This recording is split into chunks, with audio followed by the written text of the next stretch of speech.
नमस्कार, मैं हूं प्रकाश हिंदुस्तानी और आप देख रहे हैं इंडिया डायलॉग। सुप्रीम कोर्ट ने आज यानी सोमवार 2 सितंबर को तथाकथित बुलडोजर न्याय के खिलाफ आलोचनात्मक टिप्पणी की और कहा कि किसी की संपत्ति को आप केवल इसलिए ध्वस्त नहीं कर सकते क्योंकि वो किसी अपराधी में आरोपी है। अदालत ने कहा कि अगर व्यक्ति को दोषी ठहराया गया हो तो भी उसकी संपत्ति को ध्वस्त नहीं किया जा सकता।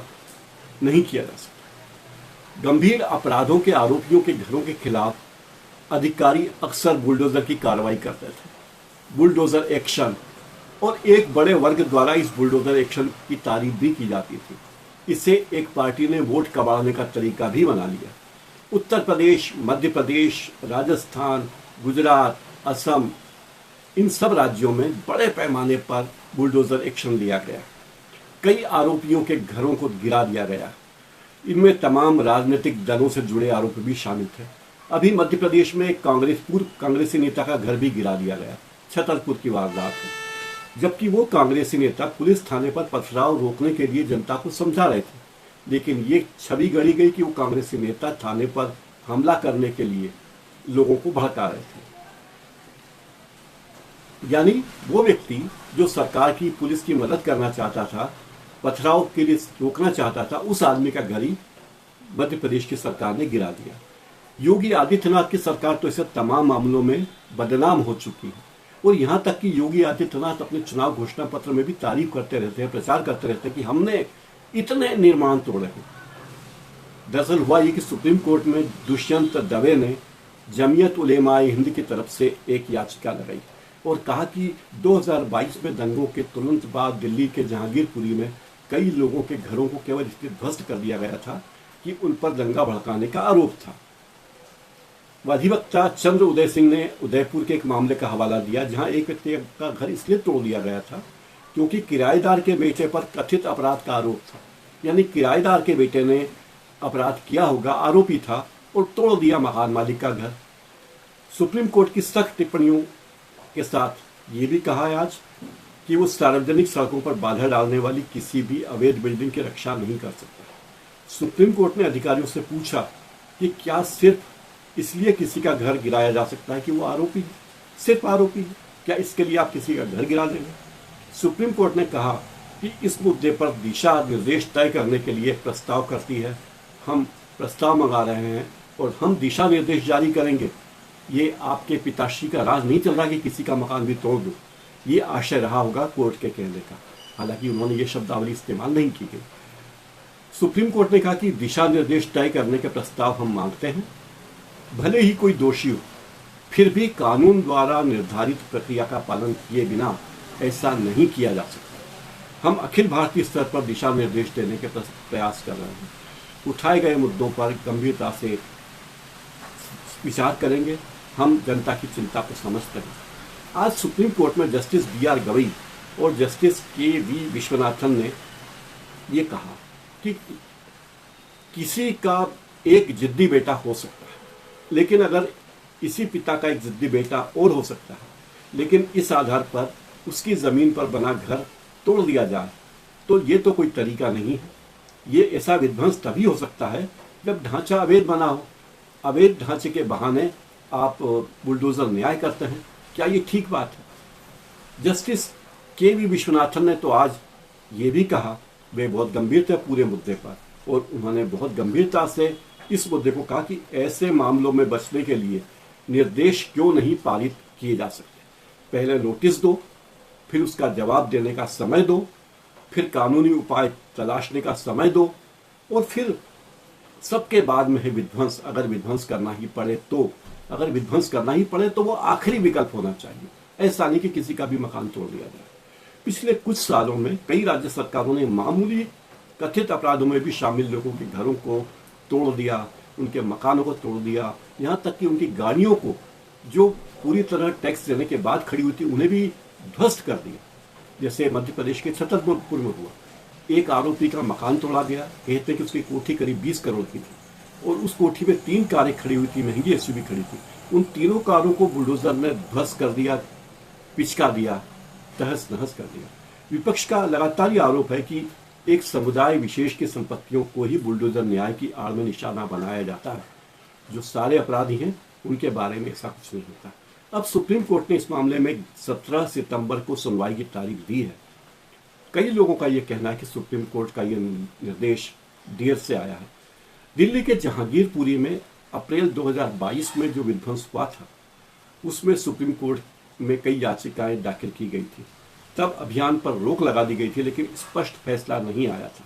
इनमें से एक याचिका पूर्व राज्यसभा सांसद और सीपीआई नेता वृंदा करात की थी, जिसमें अप्रैल में शोभा यात्रा जुलूस के दौरान सांप्रदायिक हिंसा के बाद जहांगीरपुरी इलाके में तत्कालीन उत्तरी दिल्ली नगर निगम द्वारा किए गए विध्वंस को चुनौती दी गई थी।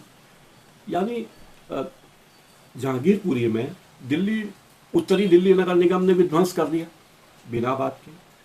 अब सितंबर 2023 में इस मामले की सुनवाई हुई तो दुष्यंत दवे जो वरिष्ठ वकील हैं, उन्होंने राज्य सरकारों द्वारा अपराधियों के आरोपी लोगों के घरों को ध्वस्त करने की बढ़ती आदत के बारे में चिंता व्यक्त की।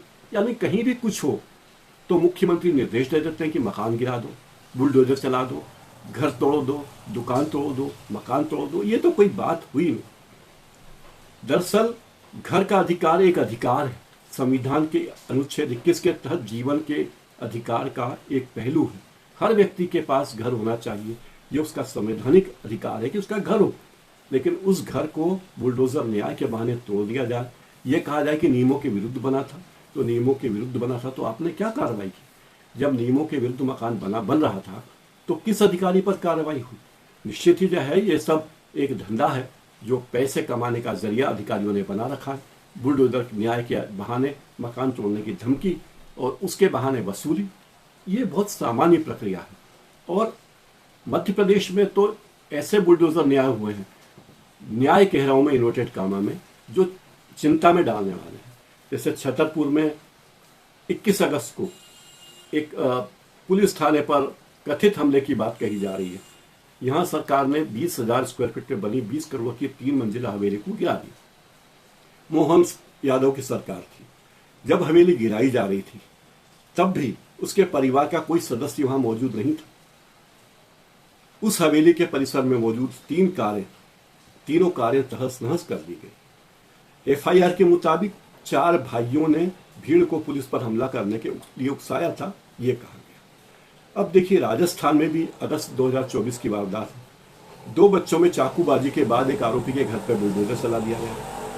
उदयपुर में एक सरकारी स्कूल में 10वीं में पढ़ने वाले बच्चे ने दूसरे बच्चे को चाकू मारकर घायल कर दिया था। उसके बाद पूरे शहर में आगजनी और हिंसा बढ़ गई।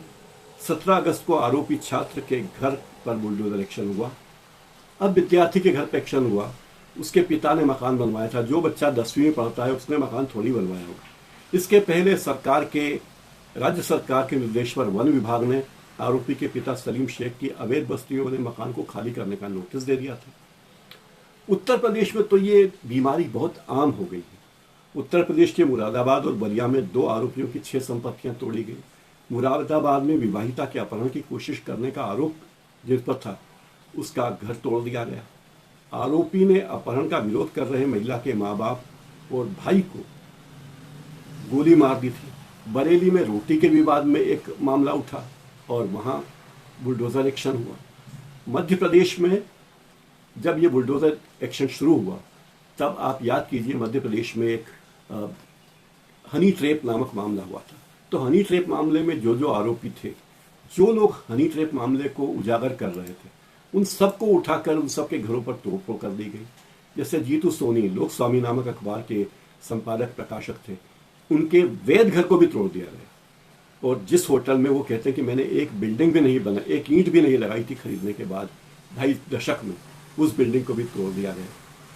उनके वैध रेस्टोरेंट को तोड़ दिया गया जिसमें कभी कोई शिकायत नहीं थी। और एकदम सरकार जोश में आ जाती कि साहब इनके सारे मकान तोड़ दो, क्योंकि सरकार को अपनी मनमर्जी का काम करना है और दूसरे लोगों को डराना धमका है। दरअसल बाबूलाल गौर जब थे मध्य प्रदेश के मुख्यमंत्री 90 के दशक में, तब वे अतिक्रमण हटाने के लिए बुलडोजर का इस्तेमाल करते थे। बुलडोजर मंत्री उन्हें कहा जाता था बाबूलाल गौर को, लेकिन वो ऐसे बुलडोजर मंत्री थे जो बुलडोजर का उपयोग रचनात्मक काम के लिए करते थे। अवैध अतिक्रमण हटाने के लिए करते थे, सड़कें साफ करने के लिए करते थे। लेकिन कमलनाथ की सरकार जब आई तो उन्होंने योगी आदित्यनाथ के मॉडल को अपना लिया, और बाद में जब शिवराज सिंह दोबारा आए तो फिर बुलडोजर की स्पीड और बढ़ गई। और फिर पिछले चुनाव के बाद जब मोहन यादव सरकार में आए तो उन्हें लगा कि अब तो बहुत अच्छा मौका है योगी आदित्यनाथ के पद चिन्हों पर चलने का, तुम बुलडोजर चलाओ, तोड़ दो। अब खरगोन में दंगा हुआ था कुछ समय पहले, 2022 में, शायद अप्रैल 2022 में। तब उस दंगे के बाद मस्जिद को तोड़ दिया गया। रामनवमी के जुलूस पर पथराव हुआ था तो इलाके की मस्जिद को तोड़ दिया गया। प्रशासन ने कर्फ्यू लगा दिया, दंगाइयों को गिरफ्तार किया और उस इलाके की मस्जिद की सभी दुकानों को अवैध बताते हुए तोड़ दिया और अपने कर्तव्य की तीसरी कर ली। प्रशासन ने कहा कि यह मस्जिद ही दंगे की जड़ है, दंगे की शुरुआत मस्जिद से ही हुई, मस्जिद से ही लोगों को कहा गया कि दंगा करो, तो मस्जिद को तोड़ना ज़रूरी है। जिनके दुकानें तोड़ी गई उनमें से अधिकांश लोगों का कहना है कि हमें न तो दंगे से कोई मतलब है, न हमें अवैध धंधों से कोई मतलब है, हम अपनी रोजी रोटी कमा रहे थे, हमारा दंगे से कोई मतलब नहीं है। लेकिन उनके दुकानें तोड़ दी गई क्योंकि वो कहते हैं कि कांग्रेस का आरोप है कि वो एक अलग धर्म के लोग थे, जिस धर्म के लोग बीजेपी समझती कि उन्हें वोट नहीं दिया। उस दंगे में जिनकी दुकानें टूटी उनमें से किसी को कोई मुआवजा नहीं मिला। कई लोग 2 साल बाद भी भूखे मरने की नौबत आ रही है, उन्हें कोई काम नहीं है। लोग याद करते हैं बशीर बद्र का वो शेर कि लोग टूट जाते घर बनाने में और तुम तरस नहीं खाते बुलडोजर चलाने में। शब्द में थोड़े फर्क किए गए हैं लेकिन बात तो यही है। मंडला में गो तस्करी पर का आरोप था तो 11 लोगों के मकान ढहा दिए गए। उज्जैन में महाकाल की यात्रा निकल रही थी और कहा गया कि किसी ने महाकाल की यात्रा के ऊपर थूक दिया था, तो जिन लोगों ने महाकाल की यात्रा के दौरान धर्मालु लोगों पर थूक दिया था उनके मकान तोड़ दिए गए। तो लगातार मध्य प्रदेश में भी ऐसी बातें हो रही है। उत्तर प्रदेश में तो खैर इंतहा हो ही चुकी है। अब सुप्रीम कोर्ट ने इस पर संज्ञान लिया है तो यकीन है कि इससे बुलडोजर न्याय पर थोड़ा अंकुश लगेगा। बुलडोजर न्याय गलत नहीं हो सकता, पूरी तरह गलत नहीं हो सकता, लेकिन सवाल यह है कि कौन व्यक्ति दोषी है और दोषी व्यक्ति पर कार्रवाई होनी चाहिए। बुलडोजर न्याय के बहाने गरीबों को, बेकसूर लोगों को तंग नहीं किया जाना चाहिए। ये बात बार बार कही जाती है।